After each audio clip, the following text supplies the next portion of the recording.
Last year, was looking for places to play pinball. I ended up buying my first machine. It's a fairly close-knit community, so I met a few other guys in town and decided to start up the association.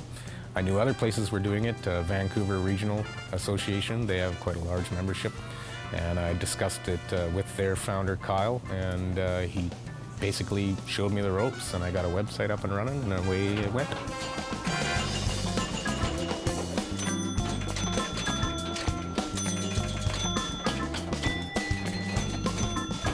Currently, we're up to about 30 members, and we hold monthly tournaments for cash. It's a lot of skill involved, a lot of taunting and teasing and that sort of thing, so it's very entertaining. Also, a couple of times a year we get together for meet and greets and basically just hang out, have some food and drinks, and talk pinball and play pinball.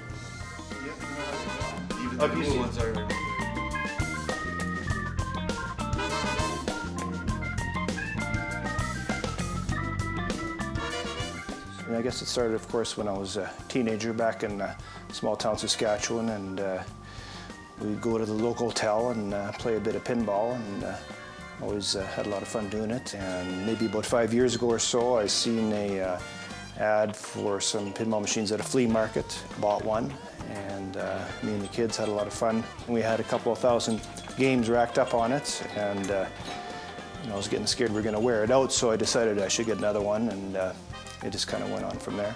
A lot depends on condition, location, age of the machine. I mean, they've been building pinballs since the late 30s, so I mean, you've got a spectrum where you can pay $200 for a machine, you know, to take it out of somebody's basement because it's been sitting there for 20 years and doesn't work anymore. There's still a company named Stern that makes pinball machines, and they produce 3 or 4 a year. New machines roughly are around $6,000 to $6,500. So the price has increased quite a bit, but I mean, there's a lot of labor involved, research and development, art, sound, that sort of thing. So I've seen machines sell for $8,000, $9,000.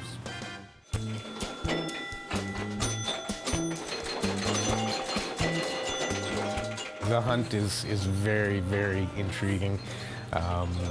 When you find a deal, you know, you hate to brag about it, but it is pretty satisfying to find a really good deal on a pinball machine. And even, you know, finding one that's kind of could be a clunker and then having it all fixed up and playing 100% it's very, very satisfying. You know, part of it's playing on the machines, but more so like fixing them up and getting an old machine that's not working and getting it back to life, and that's part of it I enjoy the most, I think, just getting them running. It's usually not too serious, you know, just an unsoldered wire or a switch out of adjustment, or you know, something fairly simple like that. It's just a matter of finding it.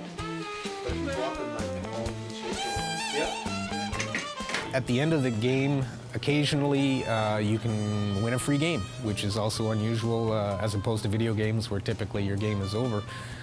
There's a certain percentage that the operator can set that will award you a free game at the end.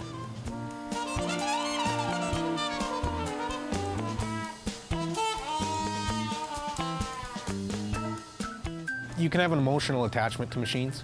One of the reasons why I own an Adams Family is because I played a lot of it back in the 90s, back in my college days.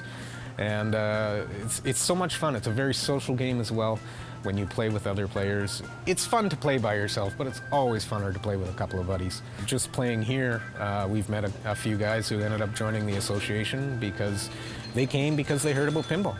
And in this city, it's tough to find places to play pinball, and actually, if you do find them, to find a machine that's working.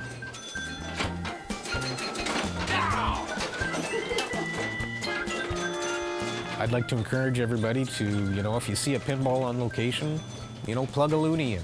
A lot of the operators got out of the business because pinball wasn't making money anymore. And if they start making money, pinballs will come back. They're still being made, so operators are still able to buy them. Also, if people are interested, they can check out our website at www.sapp.ca, the Saskatchewan Association of Pinball Players. You know, it's a fairly new organization and a growing organization, and you know, you have guys to talk to, learn something about the machines, and yeah, it's good. Also, there's local organizations all across Canada and in the States And there's the World Championships is in August in Pittsburgh.